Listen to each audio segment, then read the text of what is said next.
Qu'est-ce que l'islam? La semaine dernière,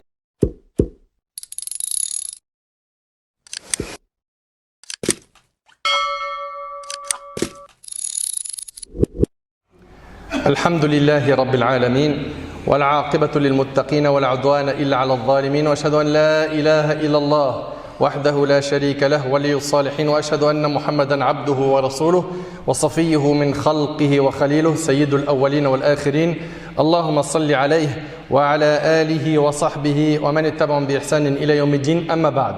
Mes chers frères et sœurs, on continue toujours avec l'aide d'Allah tabaraka wa ta'ala notre série Qu'est-ce que l'islam? La semaine dernière, avec la permission d'Allah tabaraka wa ta'ala, on a vu l'importance du travail, que le musulman ne reste pas inactif et que le musulman ne doit pas dépendre d'autrui, qu'il doit sortir, travailler et gagner l'argent avec la sueur de son front en ayant quoi? Un emploi, un travail halal. Et aujourd'hui, avec l'aide d'Allah tabaraka wa ta'ala, on va continuer à parler du travail, mais sous un autre angle. On va parler du comportement du musulman pendant son travail. Du comportement du musulman pendant son travail. Mes chers frères et sœurs, alhamdulillah, par la grâce d'Allah, notre religion est complète. Et notre religion est magnifique. Elle est sublime. Notre religion nous prend de là où on est dans notre comportement pour nous amener vers le meilleur. Donc l'islam, si on le pratique bien, ne fera que d'améliorer notre comportement avec notre Seigneur, mais aussi avec les gens qui nous entourent, qu'ils soient musulmans ou non. Et aujourd'hui, on va parler du musulman dans son travail. Alors qu'il soit patron, qu'il ait monté son entreprise ou qu'il soit salarié, je vous demande s'il vous plaît, barakallahu fikum, d'être très attentif. Très attentif à ce qui va venir. Pour commencer, notre prophète, alayhi salatu wassalam, dans le hadith d'Abi Huraira, qui est rapporté par l'imam Abu Daoud, il a dit Al-Muslimuna ala shurutim. Les musulmans se tiennent à leur engagement. Le musulman, il respecte son engagement, il respecte les conditions de son engagement. Tu as signé pour tel emploi. Alhamdulillah, tu as réussi à obtenir un CDD ou un CDI. Maintenant que tu travailles, il faut que tu saches que tu dois respecter quoi? Des conditions. Les conditions de l'emploi. Il s'engage au début, puis après, petit à petit, ça s'évapore. Alors nous, ce qu'on aimerait, c'est de parler de comment doit se comporter, alors pas le musulman exemplaire, parce que normalement, quand on dit musulman, tu es censé être exemplaire. On va voir avec l'aide d'Allah tabaraka wa ta'ala comment est-ce que le musulman il doit se comporter dans son travail. Toi qui as entendu parler de l'engagement, sache que juste après l'engagement, sois quelqu'un de amin, digne de confiance. Et c'est le premier point qu'on va aborder ensemble. Tu te dois, mon cher frère, ma chère sœur, d'être quelqu'un de amin, digne de confiance. Allah tabaraka wa ta'ala dit Inna Allah ya'murukum an tu'addu al-amanati ila ahliha. Certes, Allah vous commande de rendre les dépôts à leurs ayants droit. Et le prophète alayhi salatu wassalam a dit dans le hadith rapporté par Tirmidhi sur Abu Huraira, restitue le dépôt à celui qui te l'a confié et ne trahis pas celui qui t'a trahi. Restitue le dépôt à celui qui te l'a confié et ne trahis pas celui qui t'a trahi. Toi donc, en tant que salarié, ou même en tant que patron, sois quelqu'un de digne de confiance. Sois quelqu'un de digne de confiance, sois quelqu'un d'honnête. Et surtout, apprends à ne dire que la vérité. D'après Abdullah ibn Mas'ud radiyallahu anhu, le prophète a dit la sincérité mène aux œuvres de bien. Et les œuvres de bien mènent au paradis. L'homme ne cesse de dire la vérité jusqu'à ce qu'on le mentionne auprès d'Allah sous le nom de véridique. Il dit tellement la vérité que le prophète dit quoi? Qu'on le mentionne auprès d'Allah sous le nom de véridique. Le mensonge mène aux mauvaises actions et les mauvaises actions mènent à l'enfer. L'homme ne cesse de mentir jusqu'à ce qu'on le mentionne auprès d'Allah sous le nom de menteur rapporté par le Bukhari Muslim. Gardez donc en tête qu'on doit toujours être véridique. Tu ne mens jamais. Oui, mais j'ai des consignes par mon responsable, par mon directeur, que pour vendre, je vais devoir mentir un peu. Non. Ça, tu peux pas. Oui, mais moi, en fait, j'ai de la marchandise. Je suis obligé de tricher un peu, de mentir un peu pour pouvoir la vendre. Tout ça, c'est interdit. Alors, on va voir ici plein de cas pratiques. Le mensonge dans l'argumentaire de vente. On voit des gens, tu viens acheter par exemple un vêtement, ok, au marché par exemple. Et il te dit c'est 100 euros. Tu lui dis mon frère s'il te plaît, arrangement, il te dit Wallah, ça commence par jurer, ça vous parle tout ça. Hein? Wallah, je l'ai touché à 90 euros, alors qu'il l'a acheté à 15. Ok? Puis après, tu le laisses sort un petit peu, il te le baisse à 60 euros. Lui, il ment. Et il croit que ce qu'il fait, c'est correct. Pourquoi? Parce qu'autour de lui, tout le monde fait ça. Ne soyez jamais de cela. Subhanallah, vous passez par des moyens illicites, interdits en islam, pour vendre. Le musulman, il est honnête. Il ne ment pas.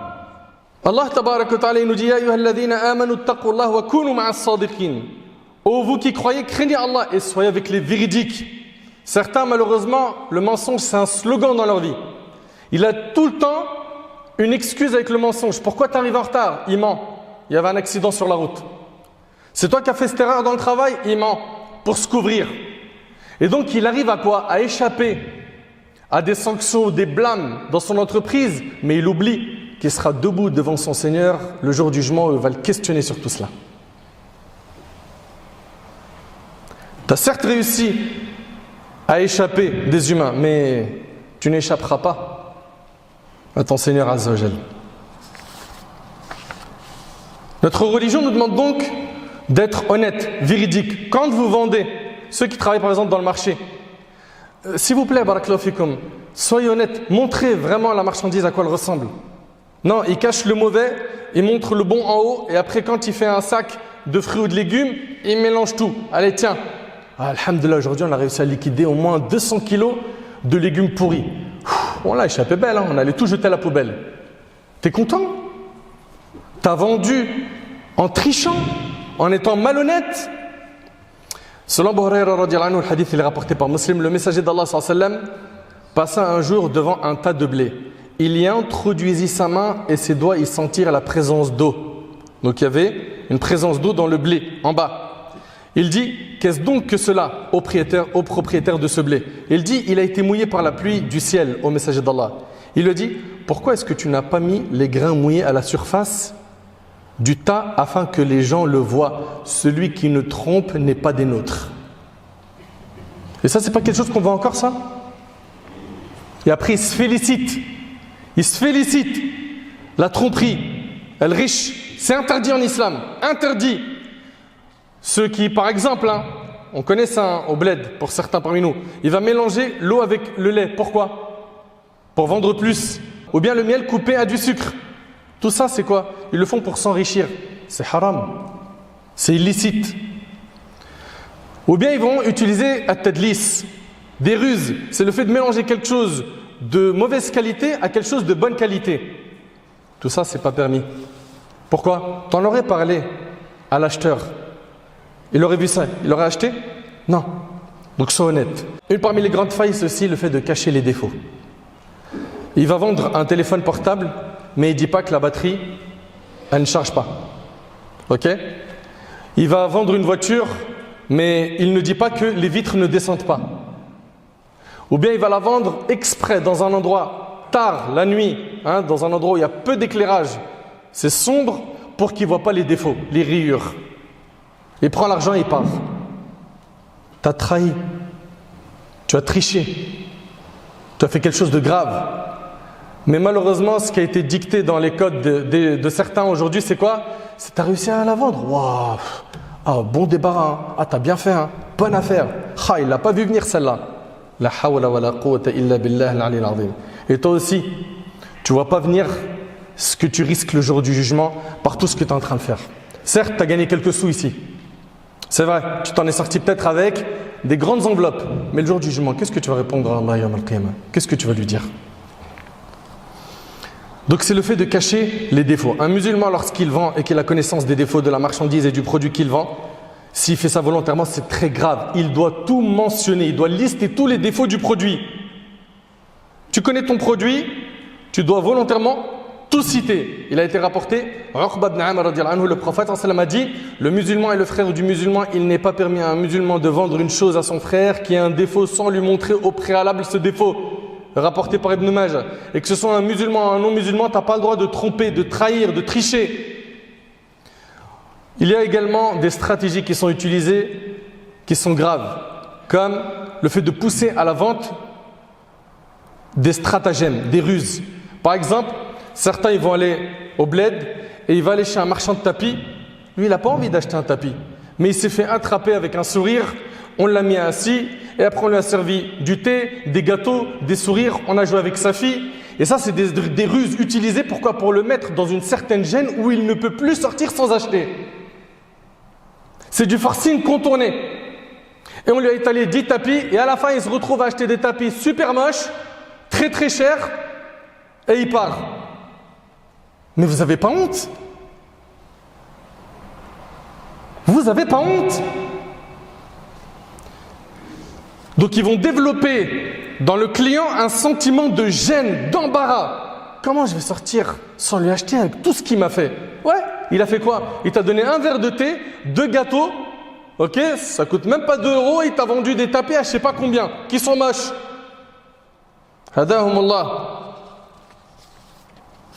Combien malheureusement de gens tombent dans leur filet? D'autres personnes vont gagner leur argent d'un moyen qui est écœurant. Et ici, je m'adresse à tous ceux qui vendent sur le net. C'est pas interdit de vendre sur Internet. Mais par contre, respecte tout ce que tu as entendu jusqu'à maintenant. L'honnêteté, tu es véridique, tu montres les défauts de ton produit, etc. Non. Aujourd'hui, il y en a certains, wallah, c'est agib, wallah. Moi, je parle du monde des influenceurs. Où, pour pouvoir gagner son argent, qu'est-ce qu'il fait? Il va tout faire pour garder sa cote sur le net brillante. Donc, il a besoin de buzz. Pour provoquer ce buzz, il va faire quoi? Ce qu'on entend aujourd'hui, des trucs minables, des clashs. Ou bien il va commenter l'actu en mentant. Et ça, c'est fréquent, c'est courant ça. Sur Instagram, Snap, etc. Puis une fois que la cote elle est bien montée, allez, placement de produits, les pubs, etc., etc. Donc pour pouvoir gagner ton argent, tu es passé par des moyens qui sont graves, qui sont le fait de colporter. Tu as rapporté les paroles des uns contre les autres à la wajhil ifsad pour corrompre leurs relations. Tu as menti, tu as calomnié, tu as médit, tu as sali l'honneur de quelqu'un.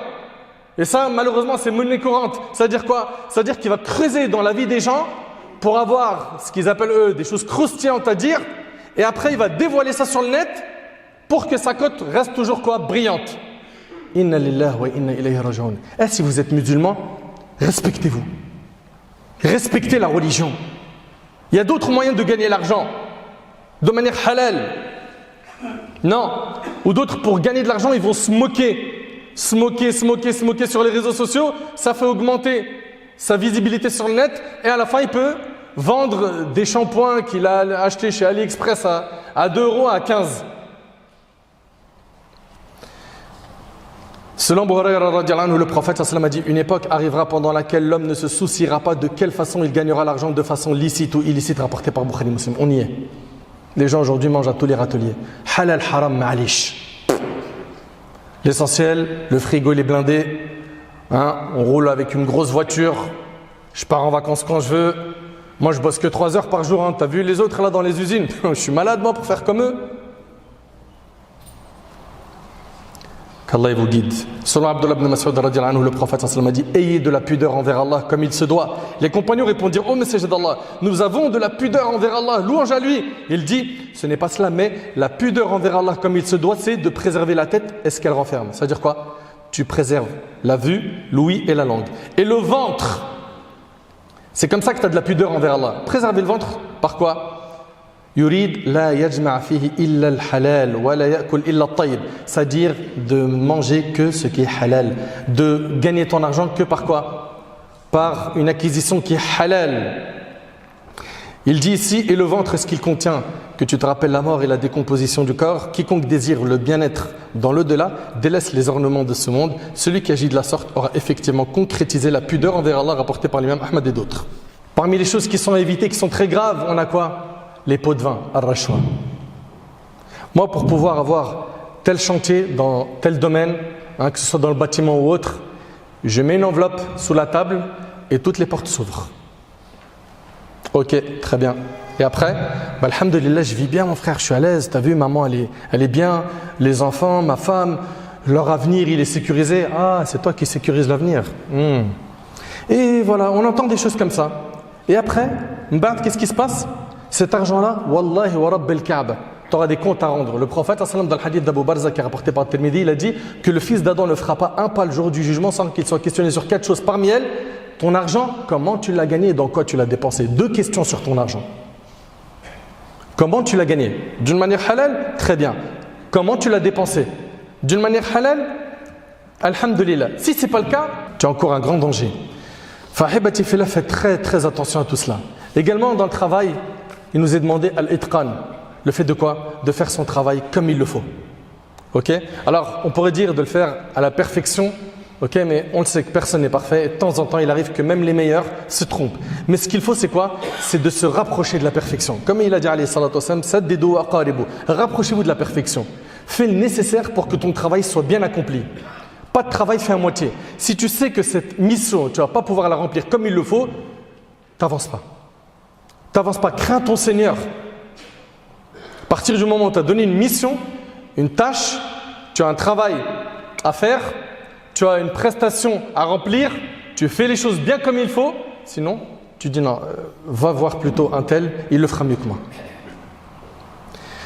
Notre bien-aimé alayhi salatu wassalam a dit certes Allah aime que lorsque l'un d'entre vous fait un acte qu'il le fasse parfaitement, rapporté par Abu Ya'la selon Aïcha radhiyallahu anha. Donc pas de place à la paresse dans le travail. Pas de place à pendant le travail, tu es en train de faire autre chose que le travail. Tes papiers administratifs. Ok? Sauf si tu as une pause, une autorisation de ton supérieur qui te dit bon, il n'y a pas de problème si tu veux voilà, 1 heure de pause ou une demi-heure. C'est quelque chose où tu t'es mis d'accord avec ton responsable. Mais il vient pendant le travail, il fait ses courses sur le net. Pendant le travail, il est en train de remplir toute la paperasse administrative de ses enfants. Pendant le travail, il est en train de déclarer ses impôts sur le net. Pendant le travail, il est en train de regarder ce qui se passe sur Instagram, sur TikTok. Il est comme ça avec son smartphone, il regarde des vidéos. Tu as fini ton travail? Est-ce qu'il t'est demandé de faire que ça ou plus? C'est quoi l'engagement que tu as avec ton responsable hiérarchique? Mais il faut craindre Allah. C'est super grave ces choses-là, on les prend à la légère. Ou d'autres qui vont utiliser la voiture de fonction comme il veut. On lui a donné la voiture de fonction que pour le trajet du travail, il va à Disney avec. Mais qu'est-ce qu'elle fait à Disney ta voiture? Ah, c'est pour les enfants, c'est pour les mettre, tu vois, les mettre bien et tout. Avec l'essence du travail. Ça ne te pose aucune gêne. La carte bleue du travail, il l'utilise pour manger n'importe quoi, n'importe où, sans autorisation. Mes frères, Allah yabarik fikum, soyons des musulmans honnêtes, véridiques, des vrais musulmans, des bons musulmans. Faisons les choses comme il le faut, pas de manière bancale. Et on s'entraide dans l'endroit où on est, dans la société dans laquelle on se trouve, dans le bien. Que tu travailles avec des musulmans ou des non-musulmans ou avec les deux, il faut que toi, tu sois quoi? Une source positive, une onde positive, que tu sois quoi? Un élément qui amène du bien autour de toi, par la bonne parole, par la da'wa, par le petit cadeau que tu fais, par-ci, par-là, etc. Pourquoi? Parce qu'il t'est demandé d'exceller dans ton comportement. Allah tabaraka wa ta'ala, il nous demande dans le Coran, idfa' billati hiya ahsan fa idha alladhi baynaka wa baynahu adawa ka'annahu waliyyun hamim. La bonne action et la mauvaise ne sont pas pareilles. Repousse le mal par ce qui est meilleur. Repousse le mal par ce qui est meilleur. Et voilà que celui avec qui tu avais une animosité devient tel un ami chaleureux. Et le prophète dans le hadith rapporté par l'imam al-Bukhari dans l'Adab al-Mufrad selon Abdullah ibn Umar radiyallahu anhu, il a dit: le croyant qui se mélange aux gens et patiente à leur mal est meilleur que celui qui ne se mélange pas aux gens et ne patiente pas à leur mal. Ce hadith indique le mérite de fréquenter et de se mêler aux gens ainsi que de se réunir avec eux. En effet, le croyant qui se mêle aux gens, se réunit avec eux et patiente sur les torts qui lui sont faits à cause du fait qu'il les conseille et les oriente est meilleur que le croyant qui s'isole et vit seul car il ne patiente pas sur leurs torts. Bien évidemment, si en les exhortant, en les conseillant, ça devient très nocif pour ta religion, là oui, mets une barrière. Mais tant que tu peux rester avec eux et patienter et prêcher la bonne parole, fais-le. Fais-le. Et rappelez-vous que le prophète alayhi salatu wassalam, dans le hadith de Jabir, il a dit: ceux d'entre vous que j'aime le plus et qui seront assis le plus près de moi le jour du jugement sont ceux d'entre vous qui jouissent de la meilleure moralité. Ceux qui ont le meilleur comportement, ce sera les rapprochés du prophète alayhi salatu wassalam, comme c'est rapporté par Tirmidhi. Et également, apprenez à trouver des excuses.